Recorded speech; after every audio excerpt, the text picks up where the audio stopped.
Rapaz, quem é que para esse time do Dorival, né? São Paulo 2, Goiás 1, um jogo de virada, um jogo bem complicadinho. Quem tava esperando uma partida fácil realmente se iludiu, até porque o time do Goiás tem o que é mais chato pro São Paulo, que é o jogo físico. Então, basicamente, o Goiás é um time que joga de forma física e isso daí impactou no rendimento individual de alguns atletas, né, do São Paulo. Mas vamos lá falar dessa partida.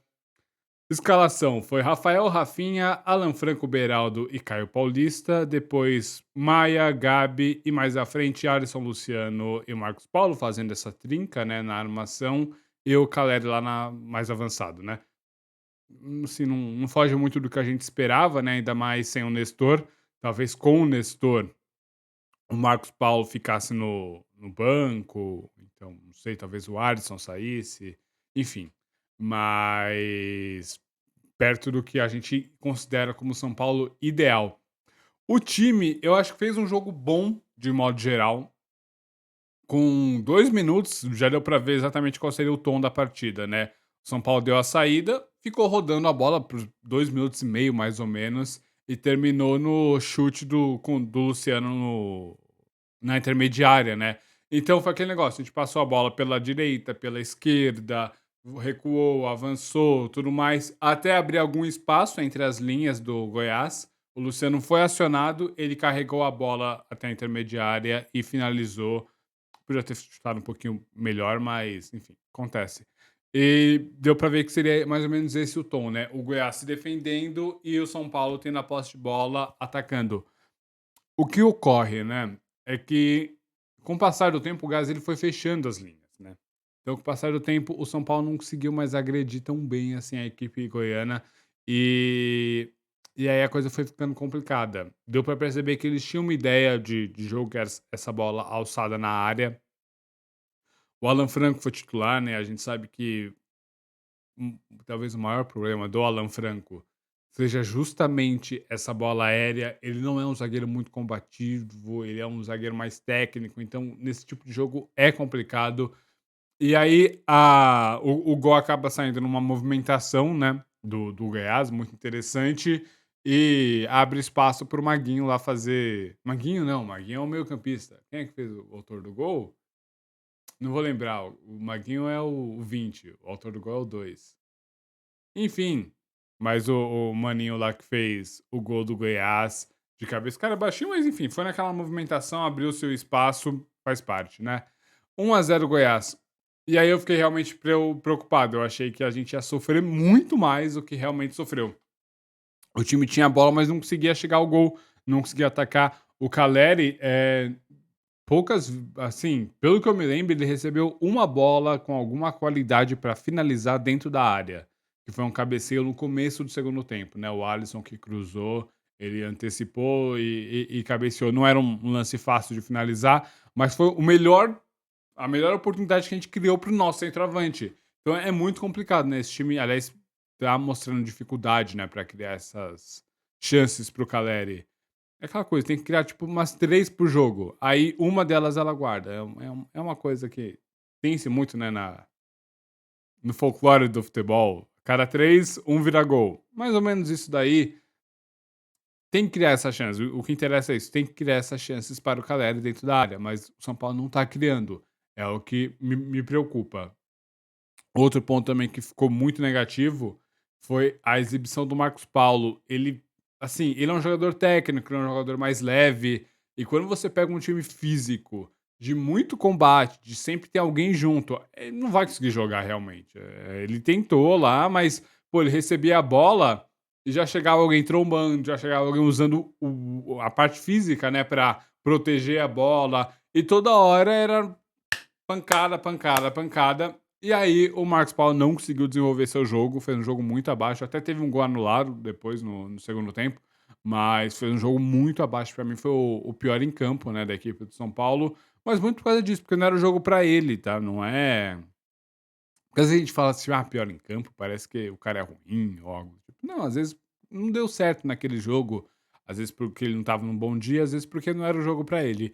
No caso do Marcos Paulo, eu acho que era um jogo que ele não encaixava tão bem assim, mas não tinham muitas opções pra colocar ali. se fosse o Araújo quem entrou depois no segundo tempo, provavelmente seria algo parecido, porque eram as mesmas características. Podia botar o Araújo na direita e o Alisson na esquerda, mas não ia fugir muito dessas características, de ser um jogador mais leve que conduz a bola e tenta o drible. E aí ia sofrer na marcação do Goiás da mesma forma. Então, a gente tinha que dar um jeito de fazer a coisa acontecer. E demos, né? Querendo ou não, demos um jeito porque depois de alguma pressão lá no segundo tempo, a bola sobra pro Pablo Maia, que consegue acertar aquele chute que desvia e faz 1-1. E depois, no finalzinho, o David chega ao 2-1 num erro da zaga, né? O zagueiro tinha que ter tirado para cima a bola. Quando ele cabeceou para frente, bateu no companheiro e sobrou pro David ali dentro da área fuzilar. David voltando de contusão. E muito legal que ele falou, né? Que o Dorival deu. A todo instante falava assim: ah, você vai entrar, tipo, se prepara, você vai jogar, você vai entrar, tem que ser importante, vai impactar nosso time. Enfim, passando confiança pro jogador, confiança pro atleta, que, né, às vezes parecia que a outra gestão, né, o outro técnico não dava essa confiança toda para os jogadores, mas acabou que realmente ele entrou e conseguiu fazer o gol. Claro que tem uma coincidência, né? O Dorival não é mãe de Ná, mas passar essa confiança para o atleta é importante. Parece que o time de São Paulo tá mais confiante. Eu tenho visto muita gente com uma resistência a entender, ou pelo menos a aceitar que o São Paulo tá melhor hoje do que era com o Rogério Ceni. Sabe, não é que eu. Aliás, eu já falei, deixo bem claro isso daí. Eu era contra e continuo contra a demissão do Ceni, porque eu acho que quando você tem um planejamento, você tem que dar a chance daquele cara cumprir o planejamento. Não é no primeiro jogo e dane-se. Não. Qual era o planejamento? Quer dizer, a menos que não tivesse planejamento, o que é bem possível com essa gestão, né? Mas qual era o. Pra gente, né? Pra gente aqui de fora vendo, qual era o plano do São Paulo? Era não ser rebaixado. Conseguir seus 45 pontos, que, né, teoricamente, a gente sabe que 45 não salva completamente, mas teoricamente, com 45, a chance de você ser rebaixado é quase que zero, mas conseguir os 45 pontos e tentar montar uma base para o ano seguinte. Ponto. Eu acho realmente que quando você tem isso daí em vista, você tem que dar uma chance pro técnico, né? Cumprir esse plano.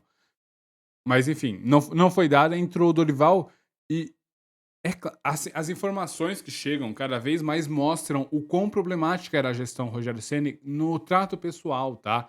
Eu sei que ele fez mudanças importantes, eu sei que ele fez exigências, departamento médico e os caras quatro. Porém, no final do dia, e eu já falei isso daqui em outras ocasiões, quem resolve é o jogador, tá bom? Não importa se tá com um departamento médico bom ou ruim, enfim, no final do dia quem resolve é o jogador. O Corinthians foi campeão brasileiro em 2015, se eu não me engano, né, com o Carille, com salário atrasado, com um time horroroso. O time era tenebroso, assim, aquele jogo, aquele ano do Corinthians foi ruim, de um futebol ruim, e bateu o campeão brasileiro. Porque quem resolveu foram os jogadores. O Jô, é isso. O Jô deu um título brasileiro pro Corinthians. Vocês estão me entendendo? Então, no final do dia, quem resolve é o jogador. E você. Quase derrubei meu celular. Joguei lá pra longe. Mas. E você tem que, de alguma forma, motivar seus jogadores e fazer eles comprarem essa ideia. E era o problema do Ceni. O Rizek trouxe isso daí, né? Que o que pesou realmente pro Ceni foi esse lance de não saber lidar com os atletas, especialmente depois do caso Marcos Paulo, né? Que pegou muito mal e o pessoal lá não tava mais querendo. Então, e o Dorival trouxe todo esse ar novo, né? Passando essa confiança, passando essa serenidade.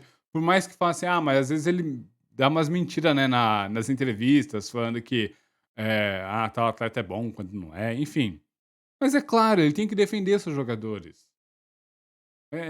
Eu prefiro muito mais um técnico que chega na entrevista, mente entre aspas, né? Enfim, conta uma outra realidade para defender seus atletas do que um técnico que está sempre dando bronca nos caras, pô. E tá sempre falando: "Não, o time ganhou de 3-0, mas aos 27 minutos tinha uma jogada preparada que a gente não fez". Porra, sabe? É isso.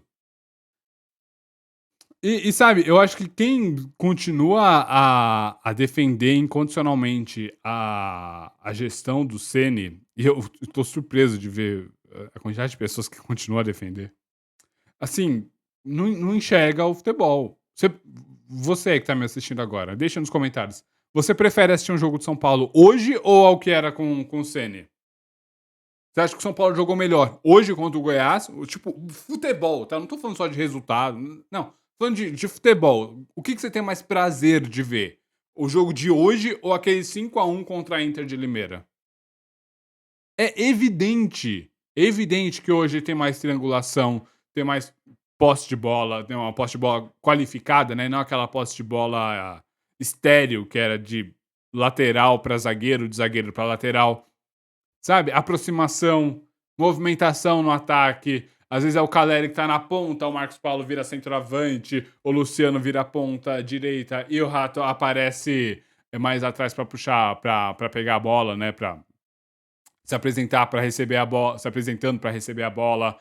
Às vezes o Pablo Maia, ele deixa a primeira volância e aparece mais à frente para receber a bola numa posição um pouco mais ofensiva. E aí tem toda uma movimentação do resto do time para cobrir essa subida dele caso necessária. Sabe? Esse tipo de coisa que a gente não tinha antes. E a gente tem agora. Tipo, não tá treinando. Assim como o Ceni. Quer dizer, o Ceni teve mais de um ano, né, pra preparar uma base de time. Não conseguiu. Agora, o Dorival sem treino, em 11 jogos, são 7 vitórias, 4 empates. Sendo que um desses empates foi um assalto, né, contra o Corinthians. Era pra gente ter vencido lá. Mas. E um futebol mais interessante, um futebol mais bonito de ver. Sabe? Porque futebol não é só sobre ganhar. É isso. Não é só sobre ganhar. Eu tenho que ter vontade de assistir aquele time jogar. Sei lá, o Real Madrid. Claro que ganha muito, né? Mas eu tenho vontade de ver o Real jogar, porque são jogadas individuais muito bonitas. O Manchester City eu não tenho tanta vontade assim, porque eu acho, às vezes, meio chato, sabe? Eu não gosto de um time, de um jogo que um dos times tenha 85% de posse de bola. Parece até meio desleal. Mas é isso, eu tenho mais tesão de ver esse time do Dorival jogando. Tudo bem que ainda não perdeu, uma hora vai perder e faz parte. Mas eu tenho mais tesão de ver o time do Dorival jogando do que o time do Ceni. O time do Ceni, mesmo no seu melhor jogo, era chato pra cacete. Era um jogo, sabe, meio travado. Não parecia o São Paulo. Isso parece São Paulo. Um time que é técnico, um time que tem aproximação, que tem troca de passes, tem jogadores com um bom drible, uma boa qualidade para finalizar jogadas. O Caio Paulista, por exemplo, deu 2 belos chutes de fora da área. O Luciano também conseguiu 2 chutes bons, né? Esse no comecinho do jogo, depois num rebote de escanteio. Isso é o time de São Paulo. Sabe? Historicamente, como é que o São Paulo joga? Desde Tele, pensa aí. Como é que o São Paulo joga? Quais foram os grandes times do São Paulo? O que falta pra completar isso daí, pra, né, o nosso DNA mesmo, é ter um ponta de velocidade só. Então, é isso, não tem mais o que discutir. O Dorival foi um baita acerto. O trabalho dele é, assim, claro que tá começando, mas o que ele conseguiu em pouco tempo de passar confiança pra esses atletas, de tá resgatando, alguns jogadores, né, o Marcos Paulo estava encostado, o Nestor também não estava conseguindo render nada. O Caio Paulista era super dúvida. O Rafael também era. Aliás, o Rafael salvou de novo o São Paulo, né? O que é um ponto negativo, tá? Eu acho que a gente tá sofrendo muito lá atrás. Todo jogo tem 2 ou 3 defesas milagrosas que o Rafael tem que fazer. Isso daí é algo que tem que ser. Tem que, né, ser ajustado. Mas até aí, pelo menos ele tá conseguindo, né, render. Mas, cara, é isso, eu tenho muito mais vontade de ver o time de São Paulo hoje do que com a era Ceni, e eu acho que você pode até ser contra a demissão do Ceni, como eu sou, e acabei, né, já deixei bem claro isso daí aqui, eu achava que não era o correto demitir o cara. Porém, não enxergar que o que o Dorival fez foi evoluir o time muito, eu acho que é brigar com a realidade. É brigar com a realidade mesmo. Mas enfim, né. Pois bem, vamos falar agora de atleta por atleta. O jogo em si foi mais ou menos isso, tá? O São Paulo dominou a partida em boa parte dela. Quando o Goiás até disputou a posse de bola, né? Deixa eu ver aqui. Ah, pegamos o celular. Vamos pegar aqui a estatística de posse de bola, que eu não tô com ela de cabeça. Eu lembro que do primeiro tempo eu vi, terminou 50-50. Eu fiquei, porra, tá, né? Mas o Goiás tentou ter alguma posse de bola para não ser massacrado, né? E de certa forma conseguiu. Porém, não, no primeiro tempo. Foi na transmissão, não foi no celular. Na transmissão, dado momento, apareceu 50-50, mas aqui não. Tá, primeiro tempo foi 63% de posse de bola para o São Paulo e no segundo tempo 73%. Tá? Então realmente a gente criou muito mais. Mas assim, gols esperados foi 0,8 para o São Paulo, que é baixo, né, para tanta posse de bola, e do Gás foi 0,37, que é baixo também, mas normal para um time que não teve tanto a bola assim. Mas enfim, o São Paulo dominou o Goiás, que basicamente, eu acho que o problema do Goiás foi que recuou demais no segundo tempo, e aí não teve como não. São Paulo amassou até chegar ao seu gol de virada com o David. Pois bem, vamos falar agora de atleta por atleta. Rafael, de novo salvou o São Paulo, assim, especialmente foi o que eu acho que eram 37 minutos, né, do primeiro tempo, que teve aquela cabeçada do escanteio que ele, putz, foi buscar. Aliás, é engraçada a cena, tá? Um dos melhores momentos do jogo. Procurem lá. Tem uns 3, 4 jogadores do Gás que botam a mão na cabeça, assim, putz, não acreditando, né? E foi realmente um milagre o que o Rafael fez. O Rafinha,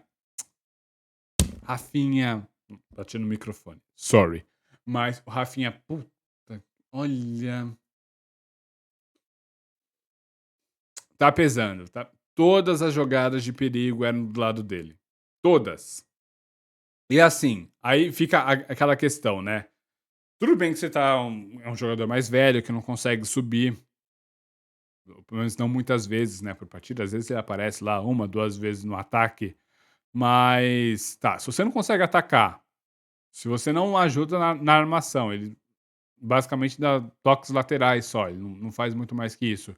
E se você não consegue defender, por que você tá em campo? Respondo, é porque não tem outro, tá? Hoje não tem outro. Talvez se o Moreira voltar, talvez. Certamente, né? Quando o Igor Vinícius voltar. Mas hoje é ou Rafinha ou Orejuela. Quem que você quer? Ou sei lá, o Natan mesmo, né? Mas o Natan também. Até são características que eu acho que não encaixam nesse plano de jogo do São Paulo, né? Um jogador muito físico. Mas então, é isso. Basicamente, é isso daí. É o que tem pra hoje, a gente tá tomando muito ataque por aquele lado, é muito preocupante. Não tem problema, por exemplo, quando muita gente criticava o Reinaldo, né, que era a Avenida Reinaldo. Tipo, ok, realmente ele, tinha um problema na fase defensiva, mas ele era o principal assistente do time, ele batia muito bem pênalti, ele batia muito bem escanteio. Pô, o cara ele tinha algumas outras coisas que davam pra compensar. Aí você podia imaginar, porra, era só ajustar um pouquinho, né, lá, talvez o volante fazer uma cobertura especial pelo lado do Reinaldo, algo do tipo, podia se levar. Agora com o Rafinha eu não consigo defender. Eu sei que ele é um líder do elenco, ele parece que é um cara muito bom de vestiário, mas a titularidade dele, a única coisa que justifica realmente é porque falta opções. E, bom, né? Fazer o quê? Tem o Raí Ramos também, né? Mas é outro que até agora não convenceu, não. O Alan Franco. A gente perde muito na bola aérea com o Alan Franco em campo, tá? Ele é um zagueiro pouco combativo, tanto que teve um lance que tentaram fazer um lançamento nas costas, ele se recuperou no lance, e assim, ele foi de pé, deu um toquinho pro Rafael. Qualquer outro zagueiro teria dado um carrinho ali, mas não é a dele dar o carrinho. Ele nunca vai. Então, nessa daí, ele pode perder a jogada, né? Como foi contra o Corinthians no Paulistão, que ele perdeu o duelo porque ele não deu o carrinho. Ele ficou em pé e tentou sair, né, com um toque. E tem, porra, zagueiro tem que zagueirar, é isso. O Alan Franco não é a dele e na bola aérea ele pesa muito. Realmente, o que aparece, né, do Alan Franco é a saída de bola. Ele tem essa qualidade, né? Ele tem esse lance de às vezes passar por um zagueiro, aliás, passar por um atacante, né, ele consegue carregar um pouco a bola, ele tem alguma qualidade no passe, mas, porra, eu espero muito mais dele, certo. Aliás, eu vi gente falando assim: "Ah, mas a defesa lá do Atlanta tomou 54", se eu não me engano foram isso, 54 gols em 34 jogos. Eu fiz um vídeo quando ele foi especulado, né, eu fiz um vídeo lá analisando o Alan Franco, e eu falei lá sobre as defesas da MLS. Não é só a defesa do Atlanta FC, praticamente todas as defesas, tinham 2 times só, eu não lembro quais eram, que tomaram poucos gols. A grande maioria tomava 1,5 gol por partida pra cima, sabe. Teve um time lá que tomou 71 gols em 34 jogos. Então, fala assim: "Ah, ele é um mau zagueiro porque a defesa que ele estava tomava muito gol". Não, porque, era da liga mesmo, parece que eles não sabiam marcar, enfim. Então, né, não dá pra comparar isso daí com o futebol brasileiro, tá bom. Beraldo, grande partida dele novamente, é o nosso melhor zagueiro quando o Arboleda não está em campo, né. Ele teve um lance lá que ele errou na saída de bola, mas eu acho que de vez assim, tem o risco, quando você vai sair jogando, você corre esse risco, de vez em quando você vai errar realmente na saída e faz parte. Ele correu esse risco e ok, né, acabou errando, tudo bem, não tem muito o que questionar, o problema é errar sempre. Ele não, teve esse lance só que ele errou, que depois virou um escanteio que na cabeçada, né, na cobrança de escanteio o Rafael teve que fazer um milagre, mas do mais, ele foi muito bem, ajudou na saída de bola, teve uma hora que ele deu um passe na paralela para o Caio Paulista, que quase saiu o gol. Quem é que finalizou o lance? Ah, foi o Luciano. Foi o Caio Paulista recebeu no meio de campo, né, pela ponta esquerda, não, pela ala esquerda, né, foi carregando até a linha de fundo, cortou pra trás e serviu o Luciano que bateu rasteiro, pegou na trave do Tadeu. Aliás, Tadeu é muito chato, cara. Pô, toda vez que ele joga contra o São Paulo, ele fecha o gol. Aí, nossa, quando a gente tomou 1-0, eu fiquei: "Ai, meu Deus, é hoje, é hoje". Porque o cara, ele é contra tomar gol do São Paulo, pô. Aí não dá. Maia fez um gol, fez uma baita partida, em nenhum momento ele deixou um buraco ali atrás, né, ou enfim, em nenhum momento o Goiás atacou por espaço que ele tenha deixado, e foi lá e fez o gol de empate, contou com o desvio da zaga, mas até aí, né, só só faz quem tenta. Tanto que, no lance, a bola tinha sobrado para o Rafinha, e, pô, o Rafinha livre, assim, e ele não chutou. A torcida até reclamou, né, mas aí o São Paulo girou a bola, passou para o Maia, ele chutou, desviou no cara e foi gol. Porra, é isso, pô. Só faz gol quem tenta, né, e ele teve a confiança de tentar.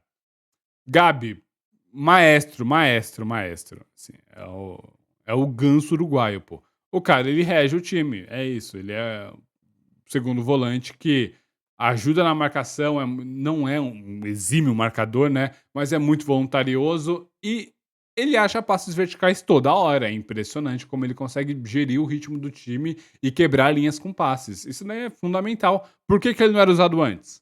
Aí eu não sei, né? Essas coisas que não fazem sentido. Mas tudo bem. Alisson, eu acho que foi um jogo um pouco abaixo do Alisson, realmente não entrou. Assim, teve problema nas duas pontas, né? Dá pra ver realmente que o Goiás ele marcava muito por aqueles lados. E o Alisson até participou do jogo, mas não sei, não sei. Parece que não encaixou, não deu liga. E ok. Ele saiu, deixa eu até ver aqui.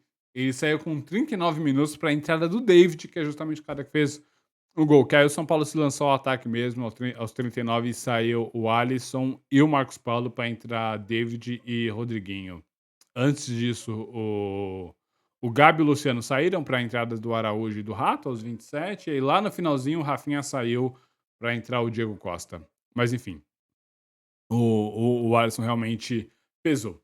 Marcos Paulo, já falei sobre ele, a parte física realmente não deu bom pra ele lá. Um jogo de muito choque e ele não encaixou muito bem com essa partida. Luciano, ele, assim, ele começou muito bem, tá? Ele participando dos lances, tudo certinho. Aí o São Paulo tomou o gol e ele ficou nervoso. Dá pra perceber que o lado mental do Luciano tem alguma coisa ali, tem um probleminha. É... Enfim, desculpa. Mas quando o time tomou o gol, ele começou a discutir com o companheiro, ele começou a fazer jogada que não era pra fazer, discutir com o adversário, sabe? Brigar com o árbitro, aí ficar puxando o calção, né? Assim, toda hora o Luciano tá puxando o calção porque ele queria o lateral e não deu o lateral pra ele. É isso. Ok, né? Ok. Mas ele tem que melhorar isso daí, todo mundo sabe. E pelo visto, o Caio Paulista não gostou. Assim, teve uma hora que rolou um pequeno bate-boca entre Caio Paulista e Luciano, porque o Luciano queria que ele fizesse tal coisa, e o Caio Paulista não fez, enfim. A gente sabe como é que é o Luciano, os companheiros sabem como é que é o Luciano e tem que lidar com isso, né? Fazer o quê? O Caleri, eu acho que assim, não é nem que foi um jogo ruim do Caleri, é que foi um jogo muito difícil pra ele. Novamente, o Goiás, time físico, armado pra defender. Armado pra o quê? Pra impedir que o Caleri chegasse na bola. São Paulo não conseguiu acionar o atacante dentro da área. Só uma vez fez isso daí. E é isso, basicamente. Então como é que faz? O cara ele sai. Tudo bem que teve uma hora ou outra que ele saiu pra receber a bola e não conseguiu dominar direito. Mas, pô, eu não consigo culpá-lo, sabe? Porque não é a dele. A dele é receber a bola dentro da área, é o próximo da área. Fazer o pivô. E não fica, pô, toda hora tendo que dar uma de armador pra ajeitar a bola pro resto do time. Então, não dá pra culpá-lo por isso, tá? Não é a característica do Caleri. Eu acho realmente que o São Paulo pecou em não conseguir acionar o jogador. Mas, né, fazer o quê? Depois que entrou, Araújo entrou bem, mas nada de especial assim. Ajudou na armação, deu mais leveza e mais movimentação, né, para o nosso meio campo. A gente perdeu o Gabi, né? Então a gente deixou de ter aquele armador mais clássico, né? E aí precisou de movimentação mesmo e velocidade. E o Araújo apareceu muito bem entre os espaços. O Rato, a bola parada melhorou muito com ele, né? Mas o Alisson estava na bola parada, não estava exatamente muito bem, não. Não acertou a maioria das cobranças, mas tudo bem. Também não dá para culpar, né? Tem que ser um especialista nisso daí.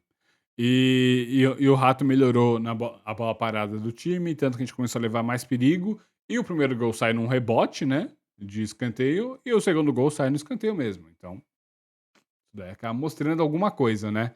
Eu acho que o Rato, ele, assim, ele tá buscando espaço. E ele vai aparecer mais vezes como titular. Eu acho que ele não é ainda mais o. Ele não é considerado, pelo menos por enquanto, o titular ideal do Dorival. Mas ele tá muito próximo disso daí. Vejamos, né? Tem que ver também como é que vai ser com o elenco completo, né? Qual será a ideia de jogo do Dorival com Nestor, com Igor Vinícius, com Wellington, com agora David voltando, enfim, todo mundo. Vamos ver. Aliás, só um comentário. De novo, o Maia jogou o tempo inteiro, né? Vai ter que dar um descanso aí. Contra o esporte, eu acho que jogar novamente com o Maia é correr um risco sério de lesionar o menino. E, pô, tem que poupar, tem que poupar, tem que botar Luan ou Mendes, né, se tiver em condição. Depois, no finalzinho do jogo, também entrou David e Rodriguinho, né, como eu falei. O Rodriguinho um pouco participou do jogo. O David fez o gol, mas também pouco participou além disso, né? Foi lá e guardou, deu a vitória pra gente, ok. E no finalzinho, o Diego Costa, que foi só pra fechar a casinha. Assim, ó, saiu o Rafinha e entrou o Diego Costa, justamente pra evitar os ataques na direita. O Dorival sabe também, tá? Ele não é cego. Ele tá vendo lá que tem esse problema, mas quem é que ele vai botar? A menos que ele saia direto com um zagueiro por aquele lado. Mas qual zagueiro? O cara que tem mais características para jogar como um lateral defensivo pela direita é o Alan Franco. Você colocaria o Alan Franco? Então, eu também não, né? É isso. É isso. 11 jogos com Dorival, 7 vitórias, 4 empates. Pois é. Agora que vem o esporte, deixa eu ver aqui certinho. Ó, os próximos jogos do São Paulo. Vai ser o Sport 7h30 agora nessa quinta-feira.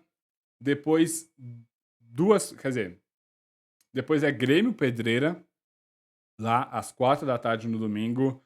Depois é Tolima, aqui em casa, obrigação ganhar. E aí, pra terminar, o Palmeiras no domingo também, jogo em casa. Porque eu tô falando do Palmeiras, que será o 10º jogo do São Paulo. Lembrando, né, que quando fizermos 10 jogos, além do vídeo da análise da partida, terá um vídeo para falar desse primeiro quarto, né? Eu sei que não dá um quarto exatamente, mas mais ou menos um quarto do campeonato, para justamente a gente ver em qual pé o São Paulo está, o que aconteceu nesses 10 primeiros jogos. Certo? Pois bem, vamos São Paulo. Para ter uma ideia, eu estava fazendo as contas aqui, para chegar aos 45 pontos que a gente estava falando, né? O time teria que manter uma média de 1,19 pontos por partida. E o São Paulo tá com 1,87 pontos por partida. Então tá muito bem por enquanto. Se continuar assim, a gente chega logo aos 45 pontos e aí começa a brigar por coisas mais relevantes, certo? Por mais que, mas já tá em terceiro lugar, por que que a gente não pensa em, sei lá, em Libertadores, coisa assim? Porque calma, esse elenco, ele é fragilizado. Se o Gabi se machucar e ele já teve várias lesões musculares, por exemplo, o time do São Paulo vai cair muito. Se o Pablo Maia se machucar, então fudeu. Percebe? Então é isso. Eu acho que a gente tem que ter um pouco de pé no chão, saber que a gente vai perder. A gente agora tem 2 jogos muito difíceis no Brasileiro, o Grêmio fora e Palmeiras em casa, né? Mas Palmeiras, qualquer lugar, é difícil de ganhar dos caras. Então vamos ver como é que esse time vai se comportar nessas partidas. Muito obrigado a você que me ouviu até aqui. Deixe nos comentários aí o que você achou desse jogo, o que você está achando desse time do São Paulo do Dorival. Certo? E responda, você tá com mais tesão de ver esse jogo ou o jogo do Ceni? Pensa, o melhor jogo do Ceni foi tão interessante quanto isso daí? Não sei, aquele jogo contra o Flamengo, mas a gente perde no final, então, porra. Difícil, né? Difícil. Difícil. Certo? Muito obrigado novamente. Like, comentário, inscrição. Blá, blá, blá.